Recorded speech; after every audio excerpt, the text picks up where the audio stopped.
Hello and welcome everyone to Clicks and Classics Night Call. We are back in our taxi. We are still investigating the curious case of the judge while we are driving through the streets of Paris. Let's waste no more time and get our next customer here. Not sure who to pick. Let's check in with this guy, shall we?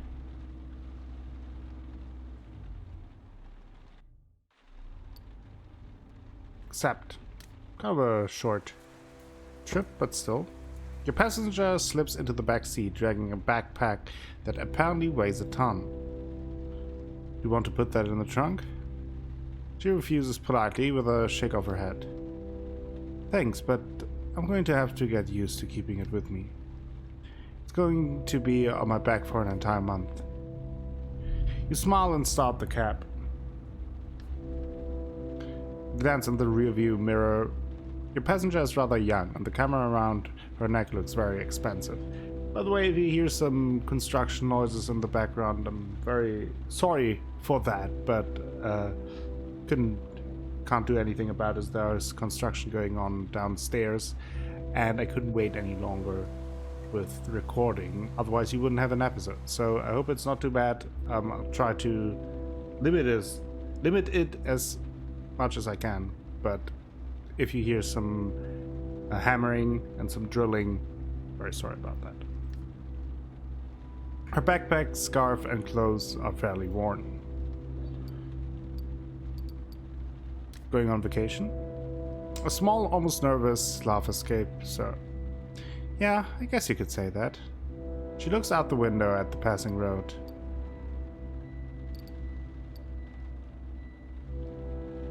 Where are you going? Libya.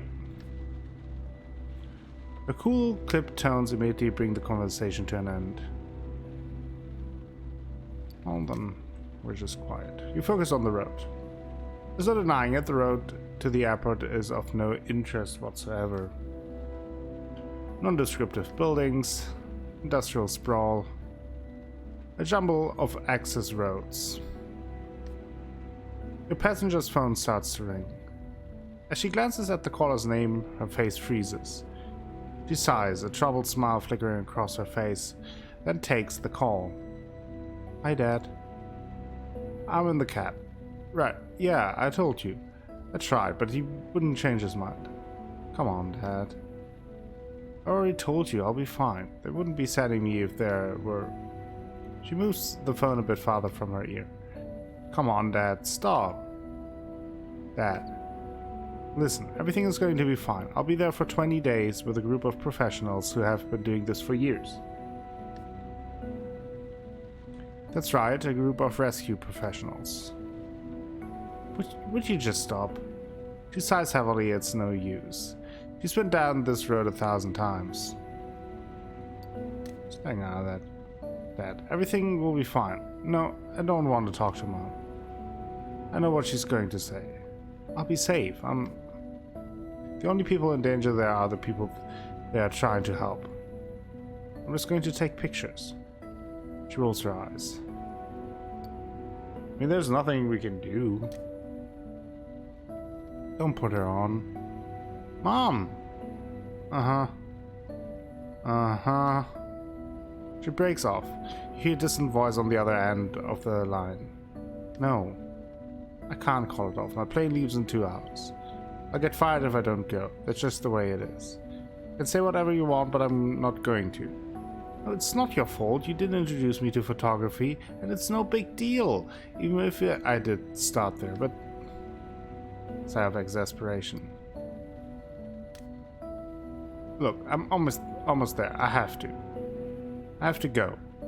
Mom, no, I won't be able to call you from Greece. I'll be able to send you mails, though. Emails. A very sigh. Yes, I'll let you know when I'll be able to call. Alright, I'm going to hang up now. Okay. Me too. She hangs up at last and lets out a long sigh. You can sense the tension, the wave of frustration, anxiety, and welling up inside of her. Unhappiness and anxiety are palpable. She closes her eyes, collecting her thoughts, trying to dispel her negative emotions. I only had a little time. Time for what? Time to do yoga. Really helps me relax. It's an amazing way to unwind, to calm down and release tension. There must be a yoga room somewhere in the airport. You can pull over if you like. She looks at you closely, not sure what to think. What do you mean? There's a gas station up ahead, a rest area for truck drivers. There won't be anyone there right now. Alright, sure, why not? There's no more talk for a few minutes. Your passenger glances out the window every now and then. You drive past the gas station, the main building, the trucks, then get to a small, quiet rest area. A clearing lit up by your headlights and the moon suddenly appears. There's no one around. The air is cool. The young woman leans in towards you. Is this the place? Mm-hmm. It's incredibly calm, as if we were in the middle of the woods. Her eyes take in every detail, every tree and bush. Do you come here often? Every now and then. She nods, she understands. It's so quiet, even in the middle of the winter it looks so peaceful. She reaches for the door handle. You won't leave without me, will you? Of course not. She hasn't paid yet. She gets out of the cab and puts her things on the picnic table. The wind is chilly. She shivers. She gives you one last look, then closes her eyes. For a minute or two you watch her doing yoga exercises. Her eyes remain closed. Her face gradually starts to relax. The truck behind you pulls out of the rest area. This place has a calming effect on you too. Some summer nights you come here to take a nap. The young woman is stretching now. The headlights cast soft shadows among the dark foliage. In the winter you smoke a cigarette or two, waiting for potential clients to land. The young woman gets back in the cab. She says nothing, there's no need. You sense she recovered her calm and is ready to face the rest of her journey. You drive away, leaving behind the clearing, the rest area, the gas station. The young woman is sleeping. The road keeps passing by, and before long you're approaching the airport. A moment later you turn down the radio, the song fades. I'll pull up over here, it'll be easier for you to get out of the cab. Get to the airport drop-off zone, a couple of colleagues greet you with a wave. A few bleak-looking passengers are struggling with huge suitcases and car trunks. Security guard sitting on a luggage cart smokes a cigarette, clearly exhausted. Your passenger pays the fare, collects her things, but doesn't leave the cab. It's crazy, eh? But there's like this pit in my stomach. She gives you a funny smile, sort of sad but excited too. You don't quite know how to respond to it. I'm off.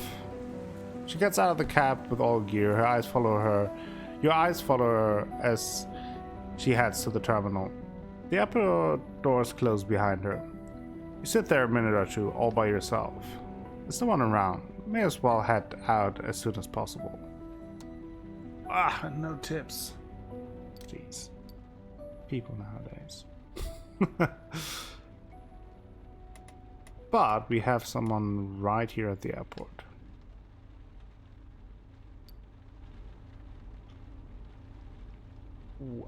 Agnes? Agnes?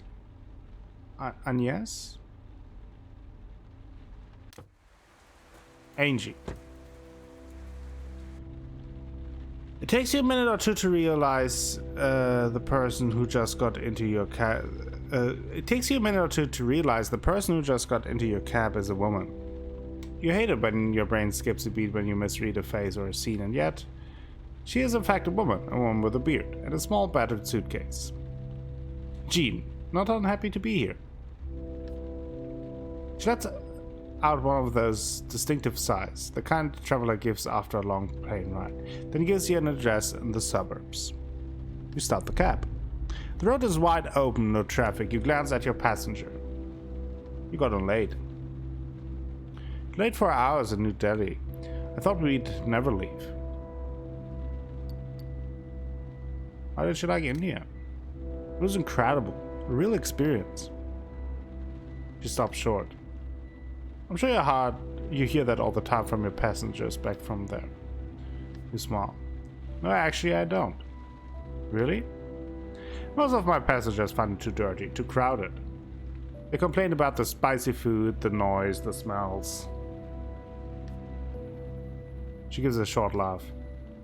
True enough, but I don't get it. All those people who go to countries that are so completely different and who come back in shock.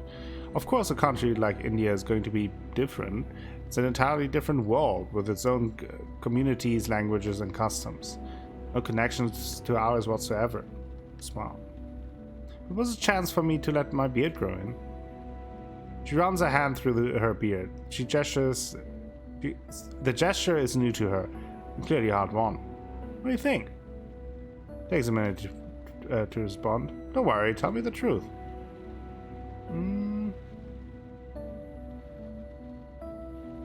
I was a bit surprised. We were a little bit surprised.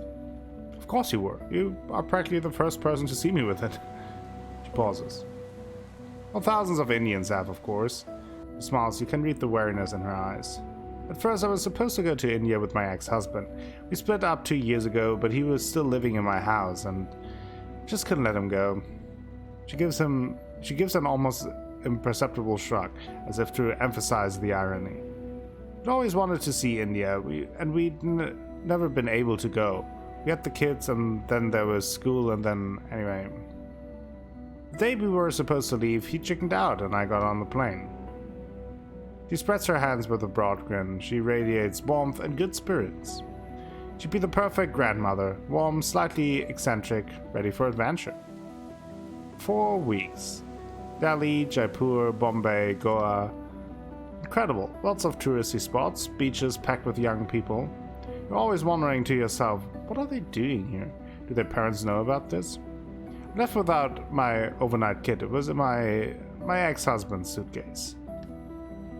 It's been growing in for 20 years. For 20 years I've had to shave, to wax and apply makeup.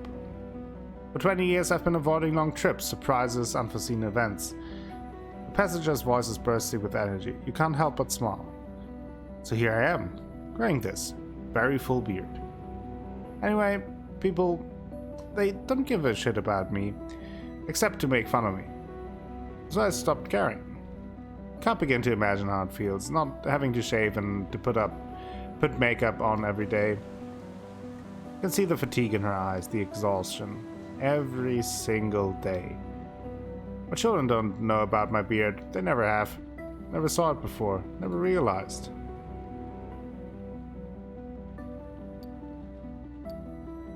What will they think? I thought about it a lot. At first, when the hair started coming in, I was pretty worried. I had my doubts. But now, I know for sure. She marks a deliberate pause for a dramatic, almost comic effect. The truth is, I don't care what my cats think. I spent my whole life living for them. It's my turn now. It's my turn to be someone, to make a real racket. She flashes you a smile that instantly fades. Well, it's easy to say that now, what with the fatigue of traveling and all. But maybe tomorrow when I see them again. She stopped short as if to compose herself. Anyway, tomorrow is another day, all in good time. You drive down the street, your passenger glances out the window anxiously. You pull up to her address, a small suburban house like thousands of others, in need of a fresh coat of paint. Everything alright? There's just one more thing I have to do. I have to kick my husband out, once and for all. She pauses. My ex-husband. She grins and hands you the fare. She lets out a long, happy sigh, then adds energetically, "Good luck to you, and remember, keep that smile on your face." She walks away from the taxi, her small suitcase in hand. You drive away, your spirits renewed. Very nice. No tips, though. We have some cheap customers today. Nice people, but cheap customers.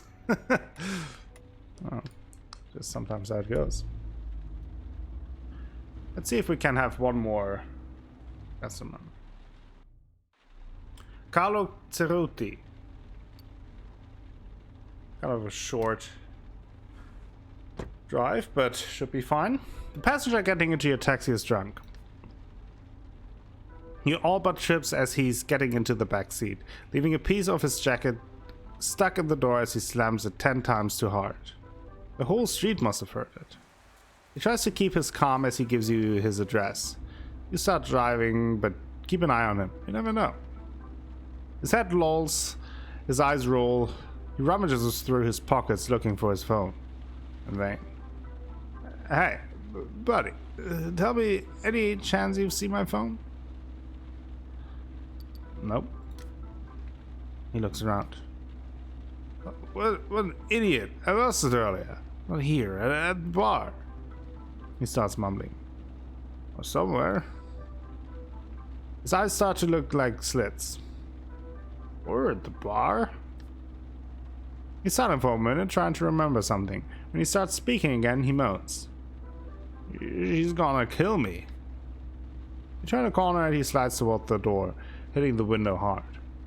Oh, fuck, that hurts. Seriously, man. You okay? Yeah, no. See, my wife. She told me not to come home too late. Made me swear. Crossed my heart.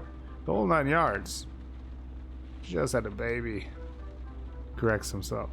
We just had a baby. But, you know, she's the one who carried it. We didn't find it in the streets or anything. That's... that's relieving. He smirks as he imagines that scenario. It's the cutest little baby, but I'm so done spending my nights wiping its ass. When my colleagues invited me out, he hiccups. Oh, I mean, I said, okay. Like, I went with them, right? Shakes his head disgusted. You gotta help me. I have to prepare an alibi. Alibi? Not sure of himself. Yeah, an alibi. An explanation for where I was tonight and what I did. So she doesn't beat the shit out of me. Pauses. Dude, I'm serious. You gotta help me. Sorry, buddy. I can't help you with that. Like, you gotta be responsible. Like, what am I supposed to say? You're drunk.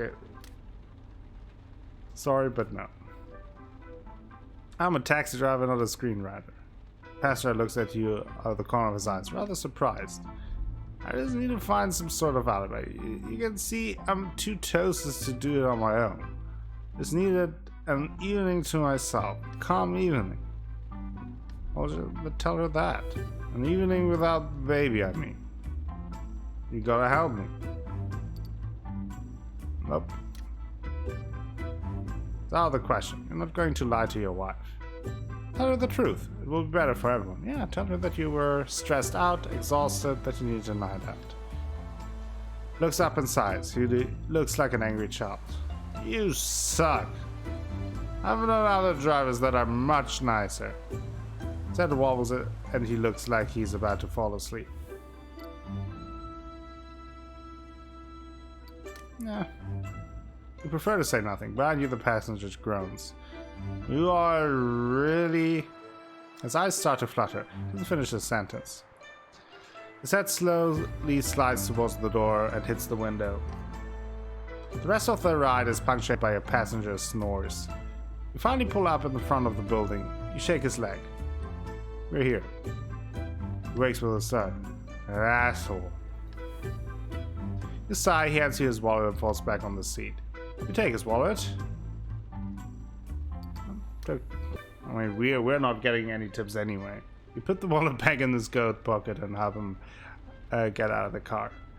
You stagger with your passenger up to the front entrance of the building. He pulls his key out, opens the door, and pulls his hand up. I'll take it from here. Thanks, man. He disappears into the lobby. Just before the door closes, you hear him trip. Get back in the car and drive off. Oh, good luck, buddy. You even got some tip. That's a little bit weird. So maybe it's like randomly generated something. Do we have time for one more? Let's do one more.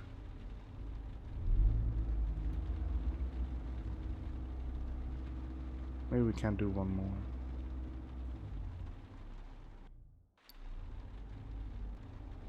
One more trip to the airport. The next passenger is waiting on the sidewalk with an enormous suitcase next to him. Get out of the cab, pick up the suitcase, which must weigh 45 kilos at the very least, put it in the trunk. Get back in with your passenger close on your heels. The door slams shut. You turn the key in the ignition and look up at your passenger. Charles de Gaulle, right? He nods and you start driving. It's still pretty early to be getting on a plane. He must be the type that likes to get there well ahead of time. Japanese, Chinese, you're not sure. You smile. Tourists always have such a magical image of Paris. There are almost no traffic and you're able to drive at a decent speed. Behind you in the rear view mirror you see the tip of the Eiffel Tower start to appear.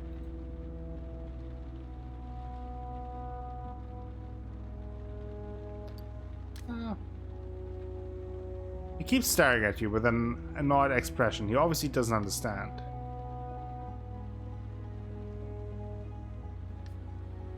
His voice is frank with a dose of exhaustion.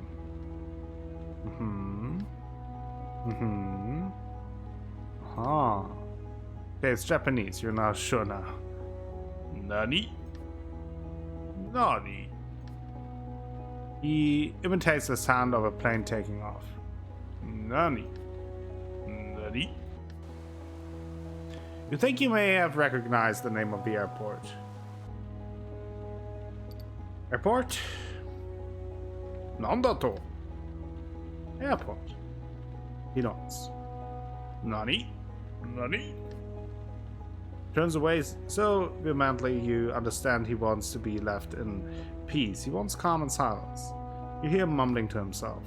His voice is deep and heavy. Nani? Nani? Nani? Nani? Nani? Takes a short pause to swallow his spit. Nani? Nani? Nani? Nani? Nani? The tone of his voice makes you think he's making a list of all the things he hated. Nani? Nani? Nani? Mumbles on and on. Nandato.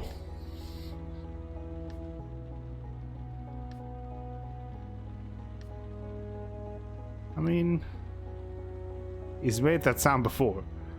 I mean, it can't do much here. Third time. You immediately recognize the word. Versailles? Versailles. Bursts out laughing.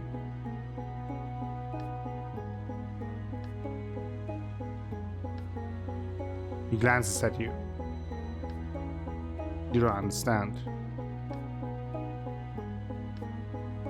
You get the impression he wants you to repeat what he's saying. Okay?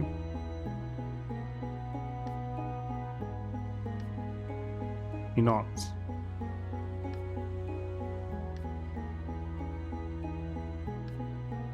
He falls back into his seat, his eyes closed. He doesn't want to speak to you anymore. Thank you, I guess? You've had passengers who didn't speak any French before, but this one seems furious. Maybe he didn't like Paris. Maybe he prefers Tokyo. You smile.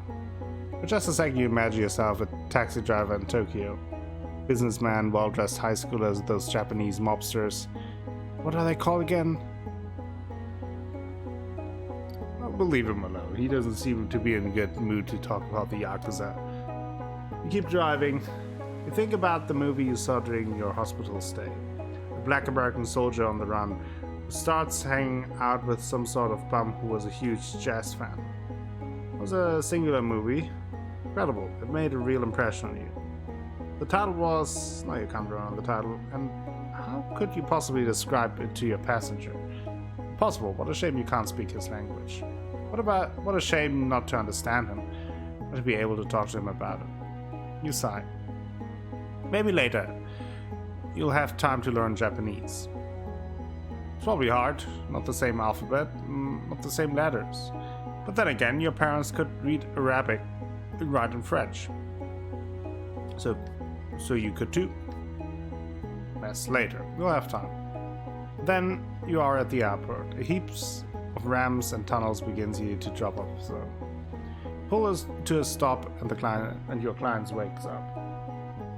He notices the airport, a few taxis, your own fatigue. He starts talking peacefully in a soft voice.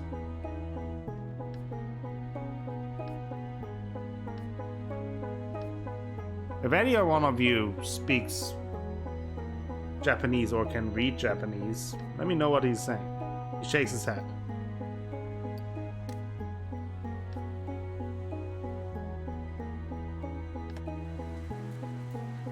Get out of the taxi and help him get his suitcase out of the trunk. He weighs a ton. Thanks you with a sad look of defeat. He grabs onto your sleeve as you try to get back into your car. You nod very slowly. Me too. Looks you over slowly from head to toe. When he starts speaking again, his voice is monotone and completely void of emotion. Something inside you resonates, like you understood what he just said. You lost someone. His wife, maybe? He looks upset. Shakes his head. He should have come with someone. If only you could understand him. He bows. When he straightens up, his eyes are misty. I don't know why, but it seems normal to reply. You're welcome. Walks away with his huge suitcase. Throttling back, your passenger goes into the airport. Let's hope that the suitcase wasn't that heavy because his wife was inside. The sliding glass door closes behind him. You start to realize the airport is waking up all around you. A woman who must have been a Viking in another life is pushing a floor waxer across the tiles in the entryway, just below the heating vents. A fellow driver waves as he's leaving the drop-off zone. A plane, maybe the first of the day, appears in the sky. Get back to the taxi. For a minute you rub your freezing hands together to warm them up. Just a few seconds before driving off. Okay. Made at least some good money on this one. Okay. Let's head home.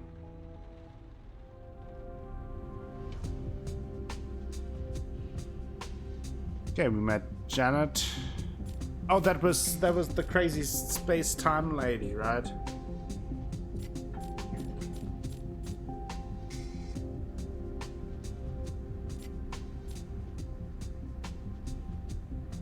We're losing so much money.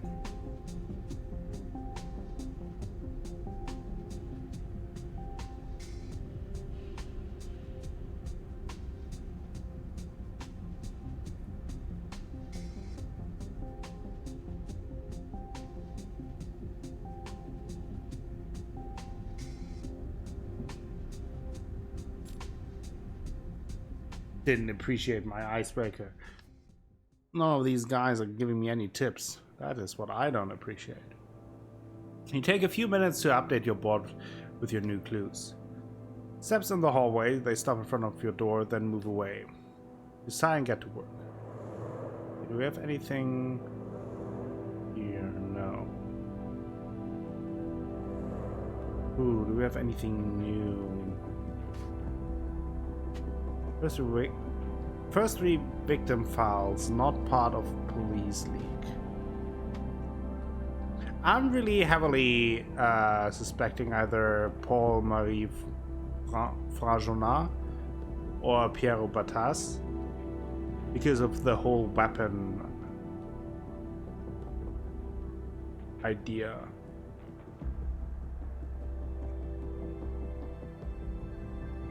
So actually, let's move these clues over here for now to have a better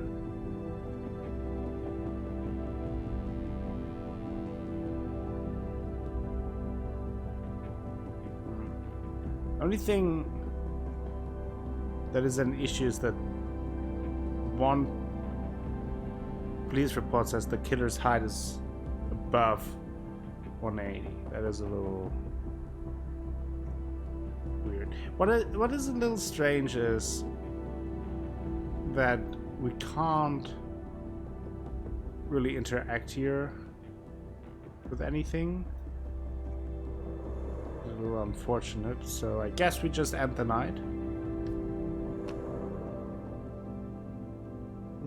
With a heavy hand, you wipe your tired face. You slide onto the open sofa bed. The events of the day run through your head.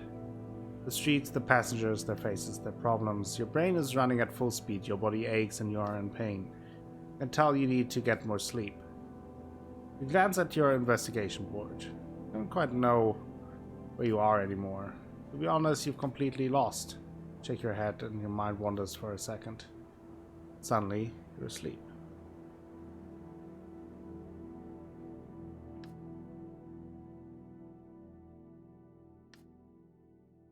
You open one eye, you start whistling. Some song that's been in your head. Okay, we had heard that before. It's going to be a long night. Get up quickly. A few minutes later, you're outside of your studio. Night 5. Okay. Doesn't seem like we have any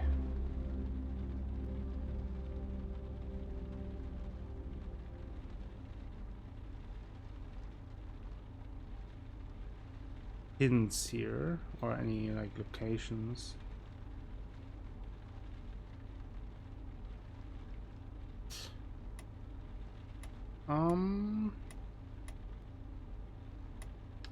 Let's do this. I guess we just try to make some money.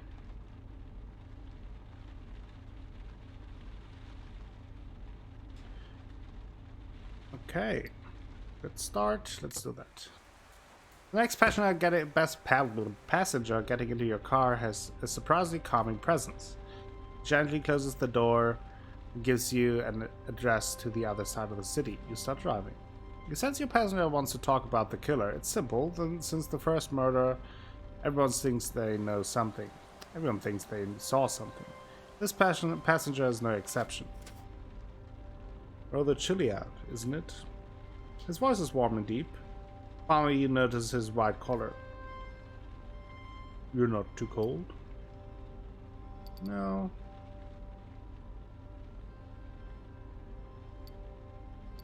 I'm alright. You've got a lot of grit to want to drive in this kind of weather. The holy water font froze yesterday. You had to pour boiling water over it to break the ice. Pauses for a moment. Looks at the car, the seats, the window. It's funny. I never made the connection before today, but a taxi is kind of like a confessional. Small box removed from the world where two people can converse without the risk of being interrupted. He waits. You look at him in the rearview mirror. Do people blabber on about their lives? Sometimes. He looks outside and continues speaking softly. I was sure of it. His face lights up. Why yes, I'm doing exactly what my parishioners do when they come for confession. They start with small talk, the weather, their grandson, granddaughter, niece, their dog. Then they finally get around to what really matters. They share lies, trickery, stinginess. He sighs. I've been listening to people's confessions for over 15 years, and it's funny, but no one has ever told me anything really serious. Waiting to see how you react.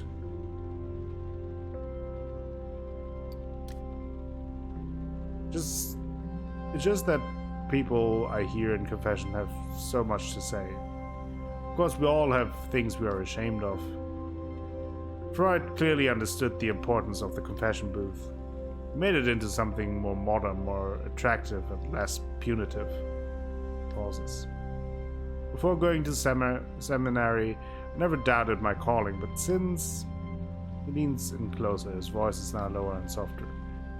Since then, I have a clearer understanding of the world. I can connect religions, schools of thoughts, ideas. And living in a country that is less and less religious, it's hard not to start wondering. The passenger makes a sound, like a cork popping from a wine bottle. I have something I want to tell you. It doesn't bother me that people stop believing or believe in something else. Why our faith more than another? He struggles to find his words. What bothers me is that I'm not bothered by it. It's like I've already accepted it. Looks outside. Is there such a thing as driver-passenger confidentiality? Pauses, then bursts out laughing. I'm kidding. But I do wonder what people talk to you about. What would you feel about swapping stories? Sure. Really? I didn't think... He smiles. Nothing leaves this car, right? You're not. Who first? You go first. Well, of course. It's only normal. There was this old man whose wife died very young. Since she was an avid churchgoer, he continued to come every Sunday morning. Clarifies. You should know that it's rare to see men alone at church. There are couples, lots of old ladies, mothers, young women. This is not very manly, unfortunately. But anyway, he came. One day he asked me to take his confession. He sat down, a long moment of silence went by. I usually let them get acclimated to the muffled sound coming from outside the booth, especially if it's their first time. And there, he tells me that he's in love with someone but doesn't dare betray his deceased wife. She was everything to him, you see, his sun, his oxygen. For the last 20 years he'd been suffocating, incapable of living alone. He wondered if it was a sin, or wrong, or if he might upset his wife up in heaven. He pauses a minute to let a smile spread across his face. I managed to find the right words, but he still wasn't sure and said he'd come back to talk to me again. Stops. He died that night in his sleep. I think of him often. We don't always hear our calling, we avoid our own destiny. The expression freezes. He hesitates, opens his mouth, stops himself, then finally, your turn. Look at him. My story is a bit like yours, actually. It's a story that haunts you. Think about it regularly. Not only because of everything that followed. The night of the terrorist attacks, the other drivers and I were helping people get home. We drove around, waved to people to get in, telling them it was okay, that everything was going to be alright. It was chaos. They all wanted to get home to their loved ones who weren't answering their phones. The slightest odd noise made them jump. Anyway, a woman and her husband got in the car. She wore a headscarf and was glued to his phone. They gave me an address and we drove towards Rue de Rivoli. The radio was announcing the first estimation of the number of deaths. He started crying. She looked at me, stared at me in the rearview mirror, like she wanted to read my mind. We'd almost arrived when he told her to take her scarf off, that it would be easier for everyone that way. She refused. He raised his voice. She continued to stare at me in the mirror. The car speeds in front of you, you stop talking. How reckless. You glance at the meter, the green light, your rear view mirror. In the backseat, your passenger leans slightly forward. What did you do? I nodded, insinuated that she was right, that it would all come down to that. She kept her habit scarf on and pulled over in front of the building. She got out first, walked toward the building without waiting for him. He paid me, lowered his eyes. It takes a second to process the story. He holds your gaze, his hands clasped.